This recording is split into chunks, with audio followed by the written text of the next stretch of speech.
Hello and welcome to the Core Advantage podcast. My name's Darren McInnes. And I'm Jacob Tober. On the podcast, we talk about all things sports science, strength and conditioning, and athletic development. You'll find links, show notes, and references in the podcast details and also on our website. Hello. Hey, Darren. How you doing? I'm good. How are you? I'm good. We're running an experiment today. Working without a net. Yep. The dog is in the room.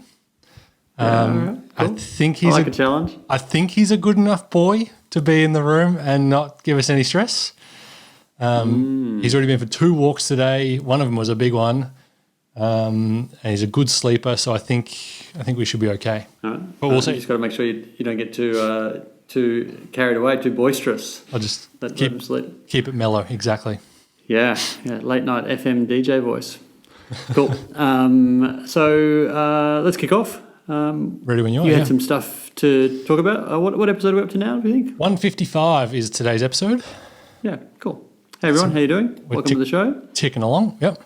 Yeah. So we've had a few questions on the podcast and conversations that have come up with coach friends of ours and stuff like that. The first one was actually, Darren, the one you wanted to touch on. So we should probably start with that one with reference to that research we saw a while ago, but that's come back up in socials and in topics and stuff like that. And it's come back up at a good time too, I reckon. So the research was an investigation into what's the best recovery position from high-intensity bouts of cardio. Is it best to do the coach standard of stand up tall, put your hands on your head and let that air get in? Open up the body, yep. Or is it best to actually be kind of hands on your knees, hunched over a bit, desperately gasping for air? And it turns out that the science of it is actually relatively straightforward, and that it's a massive win in terms of your recovery capacity for being bent over, hands on your knees. So it's one of those things where athletes, our bodies know what we want to do in some situations. Not always intuitive, but sometimes it is.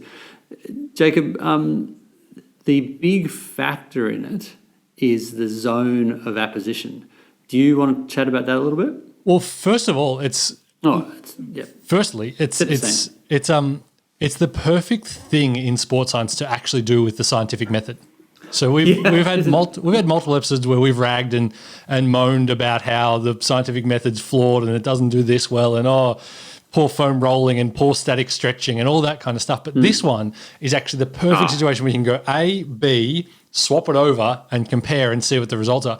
And the results were really, really strong. Not just like, it's a bit better. It was like chalk and cheese. Like the athletes significantly recovered faster. They got more oxygen in. They were able to get better efforts on the subsequent repeats. So it's just, I don't think often we always just focus on the feedback and the negatives. Oh, if only it did this better. I was like, this is actually a situation where like it's perfectly able to be controlled in a scientific study. So well done, science. It's right in its wheelhouse, isn't it? Exactly. It's designed for science to nail this one. So, and the study we're referring to knocked it out of the park. Like it was just perfect. Had a bunch of female athletes, had them run really hard. Had female Division II soccer players in America. Yep. Had them do it. And then had them swap over and then just compare the results. Knee resting versus head resting and see what happens. Yeah. And the findings were they had better heart rate recovery, they had better tidal volume, which is how much air you're able to get into. It's just the volume of, like the tides is the volume of, that comes in and goes out. Yep. And there was something else as well. It wasn't just that. There was a couple of things that they were looking at. That there was another thing that, I can't remember, it's eluded me. But the main things were the heart rate. They were just talking about the clearing of metabolic waste products. And heart rate as well, resting heart rate. How quickly you got back down. By virtue of that, you could get a much better result. So do you know why the idea that you should put your hands on your head, do you know where that actually comes? Before we talk about why the hands on knees work so well, where is the folklore around the hands on heads? Just lead I don't think it's lead everyone on with the answer here. Yeah, it's not very comfortable. I think it comes from a psychological don't show them you're suffering kind of place, where it's that idea of, no, everyone stand up straight, you're better than that, be tough, which I don't really know the actual origin of it. I wasn't there 100 years ago when they started doing this, or 50 years ago, whatever it was when they started doing this. But I'm guessing it was a psychological type thing where it's like you got to be, don't show your weakness, don't show them you're hurting kind of thing. But also it became and it might be one or the other, but then also the other factor is that, well, if you stand up straight, you open up the lungs and you open up the throat so you can get more air in that way, was the argument. So stand up tall so the air can get in, so you're not, cutting off your esophagus, for example, your windpipes. I can see how you get to that, but it's just the hands and heads thing. Because if I've just finished a hard bout of running, I just want to put my hands on my hips. I'm not interested in putting the hands up high. It feels like it's making it harder for your rib cage to move. It's not a very natural position. So it would be interesting. I would have been interested in seeing, I'm always fussy, but I would have been interested in seeing a third group that did hands on hips and seeing how different that was. Because I wonder how much hands on the heads really sets you back, whether it's not even that that hands on knees is an advantage. It's just that hands on heads is such a disadvantage. It makes hands on knees look really good. That would be an interesting one to dive into. Do a third group, yeah. But we don't have that, so let's chat about the hands on knees. So why is it so much better? What's the physiology that's underpinning that result? I think one of the big first thing is you're giving your rib cage and your lungs and your serratus anterior a bit of a pivot point to work off. So when you put your hands on your knees, you're creating almost like a fulcrum, like a lever for your rib, because your rib cage, as you breathe, expands in and out. And by putting your arms on your knees or your hands on your knees, you can take advantage of your pecs and upper traps and those sort of apical breathing muscles, those upper ones that we breathe when we're stressed and when we're tired. You take advantage of those by giving them something to work against, which is the knees. So you're creating like a pump effectively by allowing your body something to work against, which is your legs. Whereas when your hands are on your head, you pull up and all the muscles just have to work against gravity and against the weight of your arms, versus the other way around when you're down there. It's like they've got no leverage. In that bottom position. Exactly, yeah. And then you mentioned before the zone of apposition. That's kind of the second part as well. Yeah, which I think might be... it's probably equal. It's not secondary in importance. It may even be equally important, which is just that you're putting... So the big... In many ways, the big rock of breathing is the diaphragm. If your diaphragm's not operating, there's not a lot of other good stuff's going to happen breathing-wise. And you're putting the diaphragm in a biomechanically advantageous position where it can get its job done and move that air at a rapid volume. We talk about breathing here, like, you've got the big rock of breathing, like we've got the big rock of jumping and things like that. It's like, it's like I just breathe. What are you talking about? There's nothing to breathing. It's like I've been breathing all my life. Exactly. I do it. I'm doing it right now while I'm talking to you.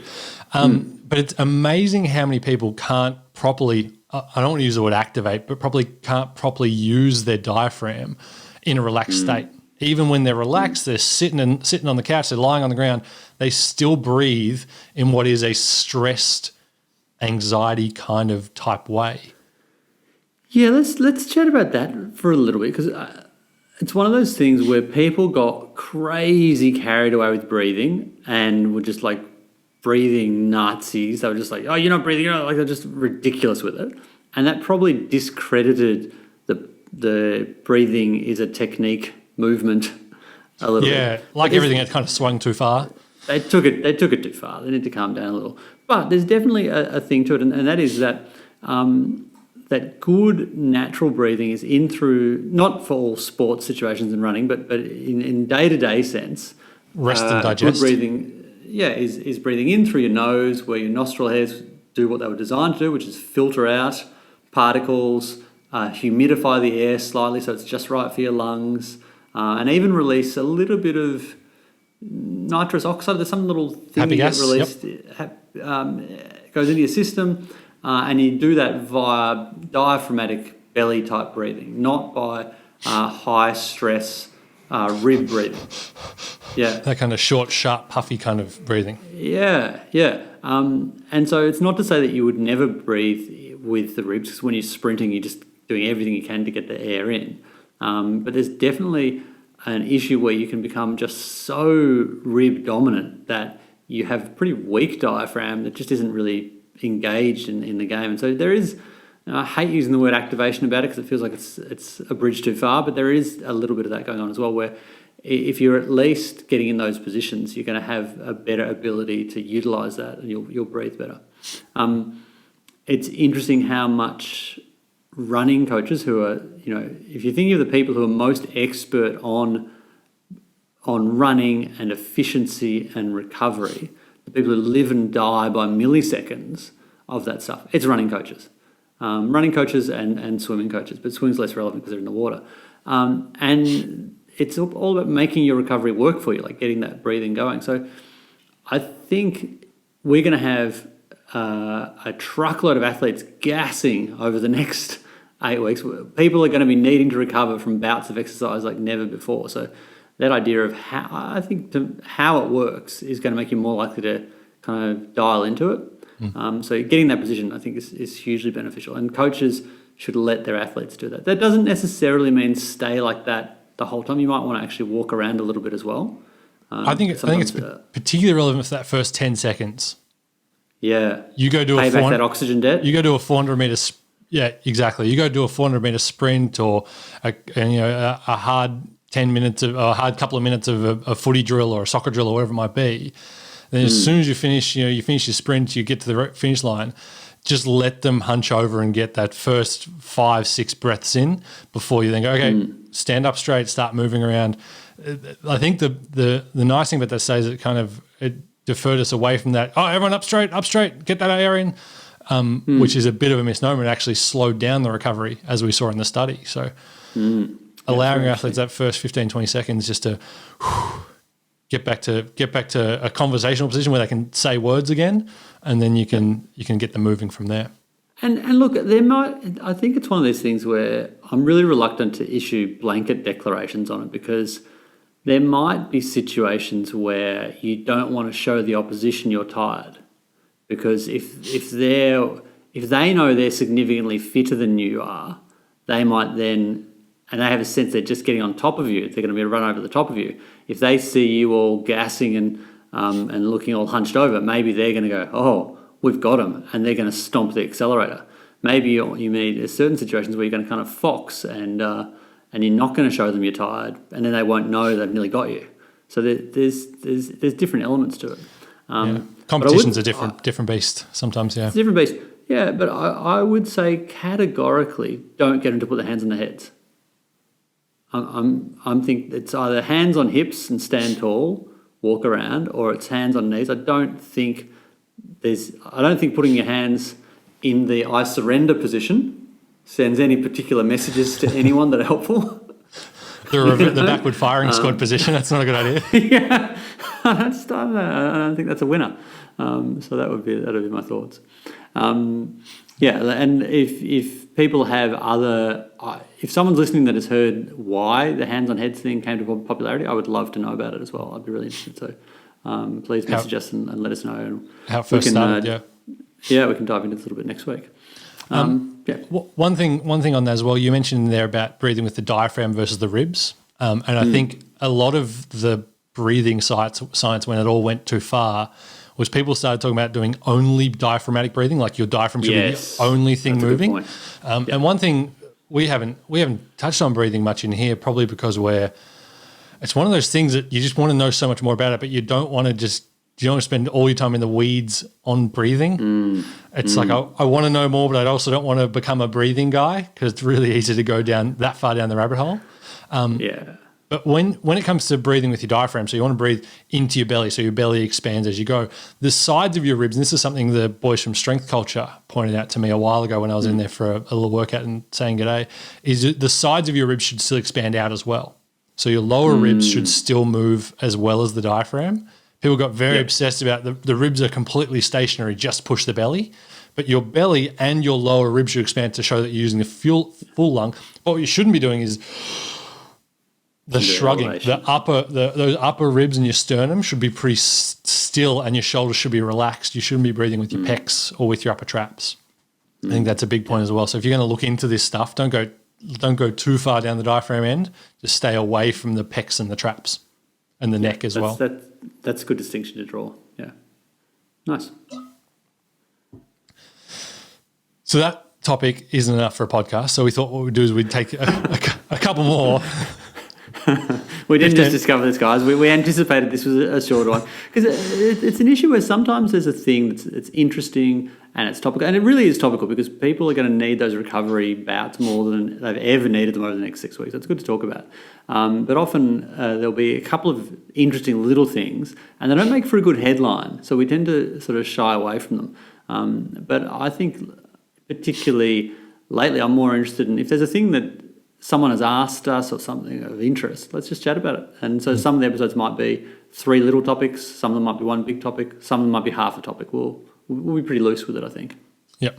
But that was a part A of this podcast, I think. So we'll dive back into the mentorship forum for question number 2. And this is one, should I just read the whole question out and then we can kind of read it out. Dive in it from there? I also think I nailed my analogy or metaphor on this one too. So we'll discuss for a bit, but then I want to just bring out my analogy and see what you think. Okay, so this one's from Robbo. In regards to eccentric strength and injuries, is it just muscular injuries that are shown to have a great benefit / reduction from better eccentric strength, or is it all sorts of injuries that it refers to? Jacob spoke about the ACL and the hamstring having a similar line of pull through the knee and the hamstrings stabilizing or controlling eccentric controlling ability. Are we getting more into the area of mobility / movement skill or even luck when we talk about such things as ligament injuries? Or is there also a benefit to eccentric strength when it comes to joint, maybe change of direction, maybe impact type injuries as well? Discuss. Yeah. I was waiting for you with a metaphor. I thought no, I'm going to finish with it. I'm going to. Okay. We're going to wrap the episode up with that. Okay.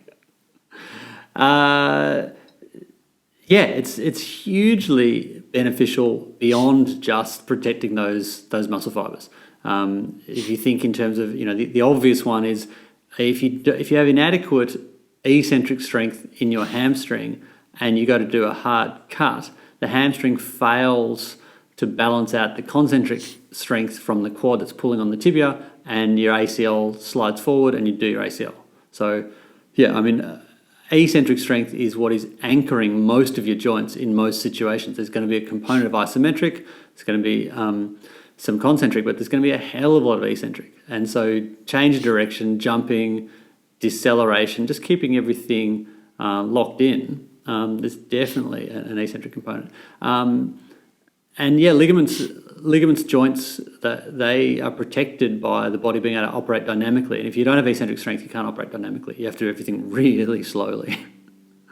I think it's massively beneficial. And also just at a performance level as well. I was listening to a great one of my coach friends sent me a link to a really good interview with Tim Grover. Tim Grover was Michael Jordan's strength and conditioning coach. And he's having, he's never been not busy. He's coached Kobe Bryant, Michael Jordan, Dwayne Wade. Yeah, like he's coached a lot of big deals. But he's having a real resurgence in profile now because the documentary's come out and everyone's wanting to chat to him about stuff. And he was, and I agree with, for starters, he's very meticulous. Like he's a man after my own heart. He was talking to him about how he would use a video recorder to count the steps, cuts, pivots, and jumps that Jordan did every game as very, very early load monitoring. But he was talking about how everyone's so focused on accelerating, and yet it's putting the brakes on that is often such a brilliant separator in sport. And putting the brakes on, that's eccentric. So it's not just about protecting muscles. It's not just about protecting ligaments, joints, tendons. It's also just performance. Like you want to have Ferrari engine and Ferrari brakes. It's really, really important. So I think eccentric's huge. And the interesting thing too is, I reckon, is that in the pursuit of supramaximal eccentric strength, you end up just getting proper strong isometrically as well. Like you're fighting for that you don't, by definition, those contractions are supramaximal. So therefore, you're never holding back. So it's not like you've got anything else left in the tank. And I think a good dose of that's super valuable as well. Yep. If we break even if we look at things like sprinting, so the accelerative part, the top speed part of your running, if you break it down stride by stride and you look at the mechanics of the stride, every component of a stride has an eccentric component as well. Otherwise, it wouldn't be a stretch shortening cycle. So even when you're trying to move concentrically, so sprinting forwards, each ground strike requires an eccentric portion to absorb your body weight, 6 to 8 times your body weight in ground reaction forces at the calf when we sprint, and then turn that around through the amortization phase and into the concentric phase of the stretch shortening cycle when we jump, when we sprint, change direction. So so amortization phase, that's just where you're getting rid of the kinetic energy. That's the absorbing and then recoiling. I mean, it's the turnaround. It's so important. It's that springiness. Yeah. Yep. Hugely important. And so that's massive. And even like amortization, you mentioned in their isometric stuff. Isometrics themselves aren't, like we talk about concentric, isometric, eccentric. Isometrics themselves actually need to be broken out further as well, because you have different types of isometrics. So you have, I've forgotten what the term they use, but Science for Sport did a great infographic on them a little while ago. I was like, that just sums up what I've been thinking about this. But the idea is you have like a yielding isometric. So for example, a plank. You're in a plank and slowly you're fighting against a creep down towards the ground. Okay, yep. If for example, you're in an isometric Nordic hold, you're holding, but ever so slightly on a microscopic level, you're creeping downward in a yielding fashion. Versus, for example, an isometric mid-thigh pull, you're isometrically working to move forward. So you're trying to create concentric force isometrically. So even though from the outside I'm watching you, you're not moving, internally you're doing that isometric in a slightly different way. You're either trying to push and break the bar, or you're trying not to fall to not break. So you've got yielding isometrics and I think they call them overcoming isometrics where you're trying to push forwards. Overcoming would have been the word I would chosen. Yeah, exactly. I think it was. Yeah, that's cool. That's a good distinction. I like that. But so when we talk about the stretch shortening cycle and we talk about eccentrics, really we're trying to get that eccentric as close to isometric as we can so that you can propel yourself further forward. And so being stronger eccentric means you'll do less time in the eccentric and spring back out of positions, whether it be change of direction, jumping, sprinting, shorter contact time. That's also going to mean you're going to be in a potentially compromised position for less time as well. So if you go do a hard 45-degree cut, you plant your leg out to the side, then go back to the middle. If you can bounce off the ground quicker, that's less time for your knee to be under stress, less potential for your knee to twist, buckle, pop, clash knees with someone else. All those factors become minimized because you can bounce out of that position quicker and more elastically. You bounce, and if you're representing that, in a graph, it's a V rather than a U. Exactly. So it's that quick. You're spending less time on that change and just bounce out of it more. Yep. So eccentrics like massive for the injury part of it, but I would argue just as much as the performance side of things. Getting yourself explosive, getting yourself strong.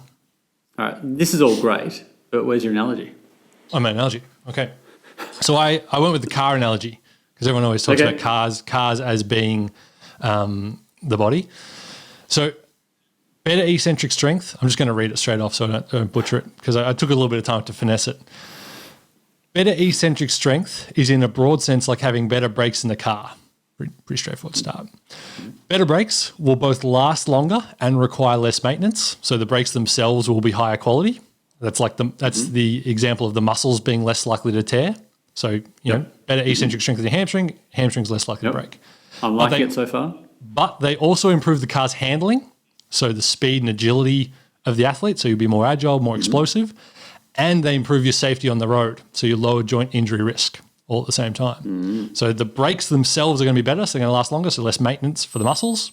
You're going to improve the car's performance, like we just talked about at length, and then you're going to improve your safety on the road, so that's the lower joint injury risk as well. So the rest of the car's less likely to get banged up because the brakes are going to be more responsive and keep you out of those jams, so less fender benders. It's pretty good bang for buck. Yeah. I like it. Very good. Yeah. And I suppose the thing to say, though, would be that it's one of those things where you could hear that and go crazy for eccentric stuff and then start doing heaps and heaps of really serious time under tension eccentric hamstring work and and attack it too much and just create a world of DOMs and then create more vulnerability. So it's they have their place and they're amazing and they should not be neglected. But I think you've got to be aware of what kind of a stimulus are you throwing at that athlete, or are you throwing at your own body if you're not used to it? Because if you're not used to a bunch of eccentric work is where all the soreness comes from. You basically don't get sore. If you just do concentric work, you're not going to get soreness. Well, hang on a second here, Durham. Your tone sounds like you're wrapping this episode up. There's a lot more in this eccentric packet here. First of all, can you go a little? We can't just touch on these things. Everyone was like, so I just do a whole bunch of Nordics. I've got two things I want to continue on with here. First of all is talk more about that soreness piece, about how eccentric causes soreness versus why concentrics don't, and how you might manipulate those during your training on a session by session or on a periodization kind of model. And then we can dive into, well, what do we actually do to do the eccentric training, the exercise selection, things like that. So at a microscopic level, what's interesting about the eccentric contractions is the actin and the myosin are actually ripping, as there's a yielding contraction, they're actually ripping over each other. So the heads, the myosin heads are actually being ripped off a little bit as they go past. So microtrauma or micro damage, it's sometimes called. Yeah, that's the serious way to get that micro damage. And the good thing about that is that it's going to stimulate increased strength as those adaptations always are. As the myosin heads recover. Yeah. So there's a lot there in terms of how that works. Whereas concentric, you can and Olympic lifting is the classic case where because there's much less of there is still an eccentric component in ollie lifting. People think there isn't because you drop the bar, but you're still working a little bit eccentrically at various phases of the action. But it's much less eccentric emphasis. You can do that and get a good neural training effect, but hardly any eccentric at all. If you were to go too hard at it, that's just crazy. But if you do none of it, that's also crazy. It's just that it's getting that blend. I would say that it's going to depend on where you're at in your training in terms of how much of what you do.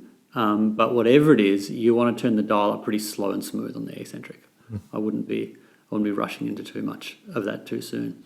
And there's some exercises that are brilliant for it and some that are just less so. So it's picking your good ones. Yeah. Well, some ways you can, because of that eccentric muscle damage component, you can actually manipulate that to your advantage and still lift with good intensity in season, within the 24 hours before a game by manipulating how much concentric emphasis you put into your training versus eccentric. So you can do deadlifts or core lifts while dropping the bar. So you never actually have to, you just pick it up explosively and then you just let go and it drops back to the ground. Obviously, if your gym allows it and you've been coached appropriately, don't just go start dropping gyms if you live in a studio apartment and falls through the ground. But you can do that in season and different points where you can manipulate. Okay, we can do jump training, for example, and if we don't focus too much on the landing, if we jump onto, for example, a box, so we don't have to absorb those eccentric forces, or we do core lifts with a drop bar, you can take out the eccentric load, still train your strength and your concentric power development in season and maintain that without creating the damage that might slow you down come game time. And it doesn't have to be people sometimes think when you say dropped bar that you've got to let go of the bar and just launch it into the ground. Yeah, it doesn't have to be that at all. You can do a really nice lift where you've got this driving out of the ground, you drive up to the top, and then you just kind of let it fall rapidly while still holding onto it. So you're just kind of guiding it to the ground. You're not just letting go of it and seeing what happens. And so that's a lot safer. It means your grip's already there for the next rep. There's a lot to be said for that. It's not an all or nothing, just chuck the weight away. And the example of the box jumps is a perfect one because the whole point of box jumps was to get that to lessen the gravity you were having to deal with on the way back down.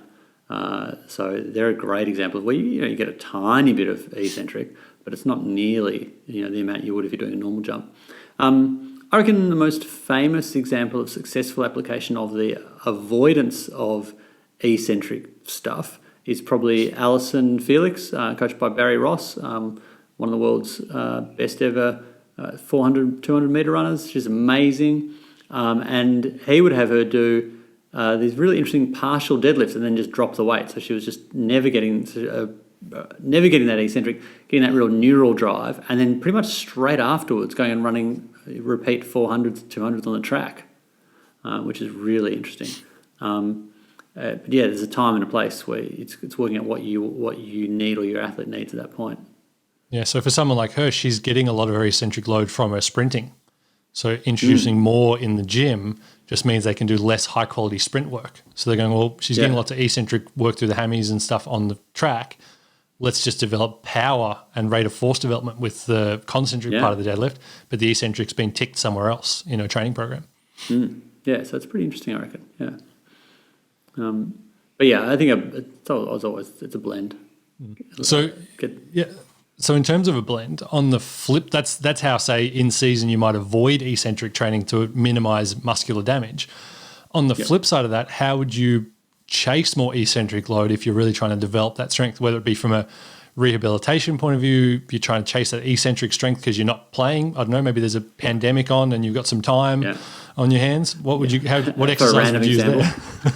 Well, step one is that you don't even need necessarily to suddenly change exercises. You can change emphasis. So just slowing down will increase your eccentric dramatically, because most of us will tend to, we'll push up on a bench press and then we'll kind of drop it quite quickly and we won't actually work our way through the downward phase. So I think often a really nice transition thing. It hurts. It hurts and it's not good for the ego. It's much more fun to just bounce those weights back up. So I think a good point, a good sort of transition point is just to go, okay, I'm going to, as a transition from not thinking about it to thinking about it, I'm just going to start doing the exact same workout, but I'm going to consciously focus on that yielding eccentric, on controlling it down, maybe for a count of 2 seconds, 3 seconds, just gradually build it up.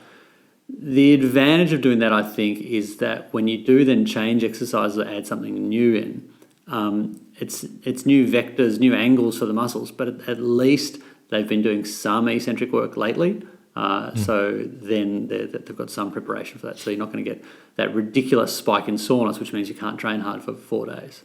So I think that's a good way to go. People would be maybe they wouldn't be shocked by how much harder a workout is, how many fewer reps you can do when you actually start doing deliberate eccentrics. Yeah.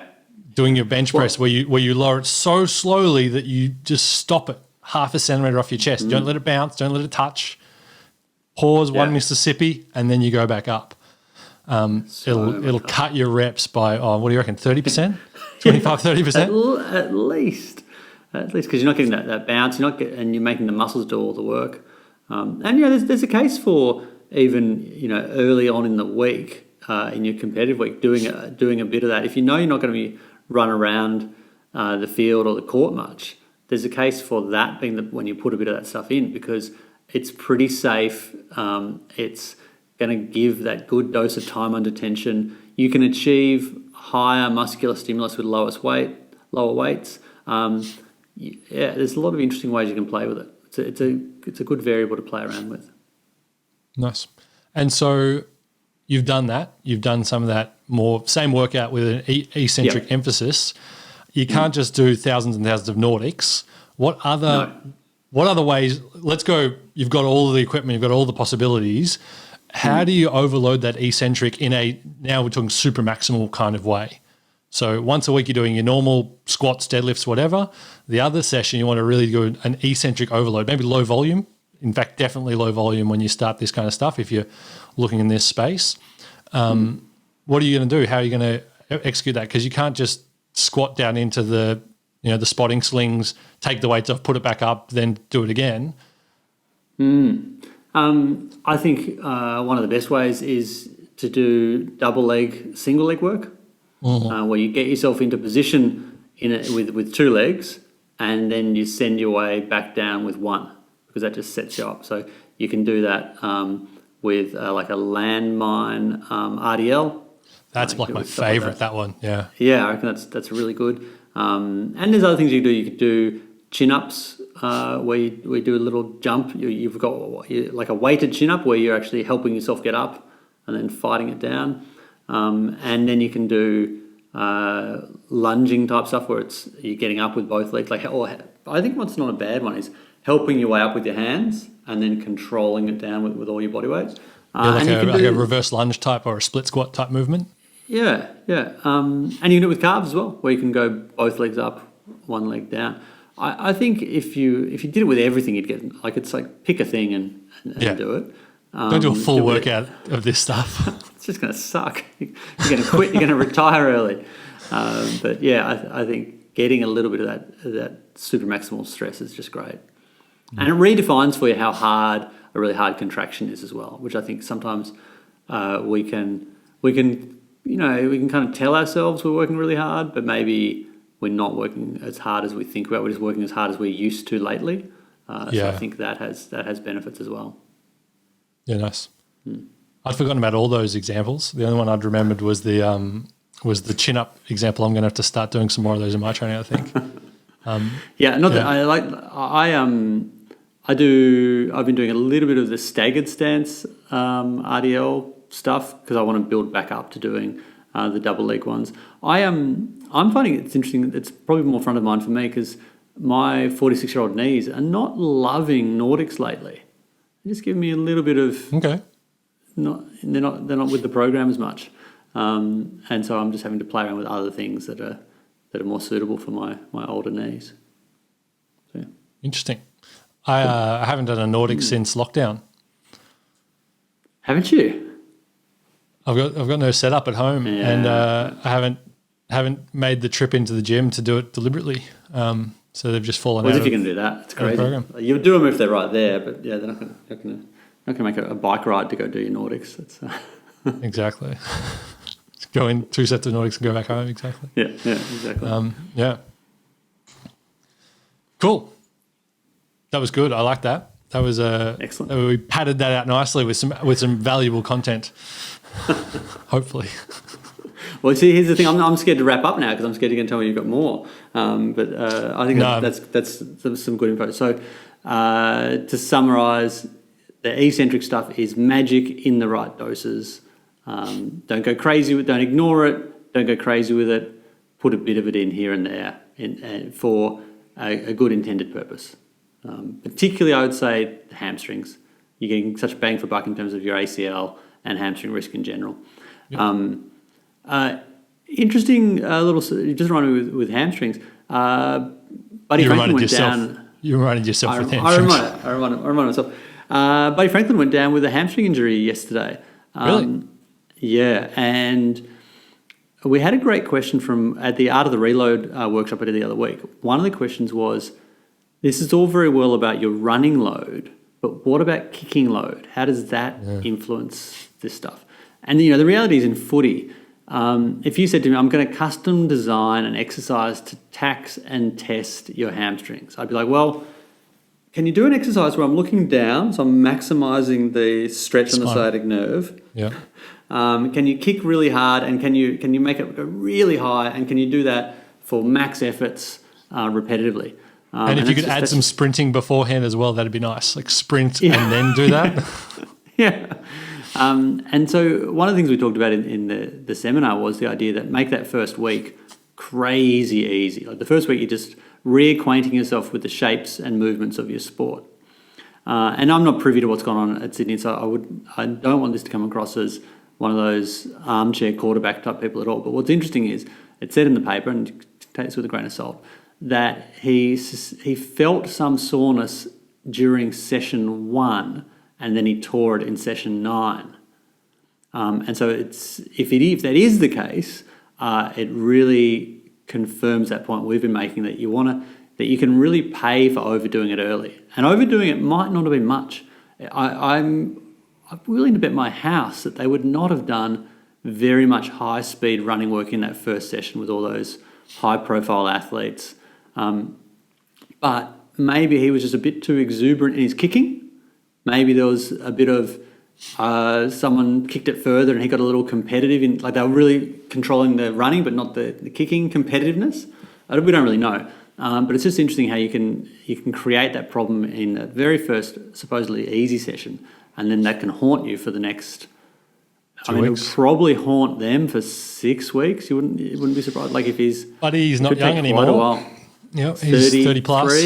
Something like that. Yeah. So it was interesting. Anyway, that's a side note. No, it's definitely relevant. It goes along with that for sure. And speaking of the Art of the Reload, we've now got that up on our website. I actually had a watch back. It's good. It's good stuff. It's good content. Yeah. Nailed so it. people can access that. How can they access that? What's the best way to find it? I'll double check, but I believe the link is in our Instagram bio. So if you just go to our Instagram homepage, click on that link, it brings up a whole bunch of buttons, and then one of them, I believe Josh set it up that we've got the Art of the Reload in there. I'll double check that as soon as we get off the line though. Okay, I like it. Yeah. Cool. All right, check it out, guys, and thanks for tuning in. Before we wrap up, though. Oh, yeah. Success. Yeah, that's outstanding. Total success. For those that are on audio, we are looking at a very sleepy. He actually looks kind of like knocked out cold. Like he's not moving at all. He's just. He's got a gentle snore going on. Actually, you can't hear it because I'm on my headphones, but gentle Very little good. snore. He's a sleepy little puppy. I like it. All right, and we'll see you guys next week. Thanks for tuning in. And as always, don't be shy about hitting us up with questions. Love the questions. And before you go, hear from some of our alumni about our career transforming course, the Online Mentorship. Learn more about how you can join at our website. I learnt the theory stuff at uni, but I didn't know how to apply it. And coming to Core Advantage was how I bridged that gap. So I knew the stuff, but I didn't know how to do the stuff. It was something that I needed to do personally for my own development, and it's allowed me to work in elite sport for now 5 years. So it was a massive help. I think mentorship is really important, and being able to ask questions all the time, and the Core Advantage course allows that because there is a big team of people that you can ask questions. I get to train professional athletes every week, work really closely with professional athletes, which is awesome. A lot of the skills that I'm applying, I learned through the program at Core Advantage. It's not just something that you read and then think about and then go, oh, how does that tie into everything? It's something that practical that you can turn around and go, this is exactly how I'm going to apply it. And the concepts that you learn help you as a coach, as a professional, as a person. Yeah, it's awesome. Definitely go and do it. To sign up for the online mentorship, head to coreadvantage.training/mentorship.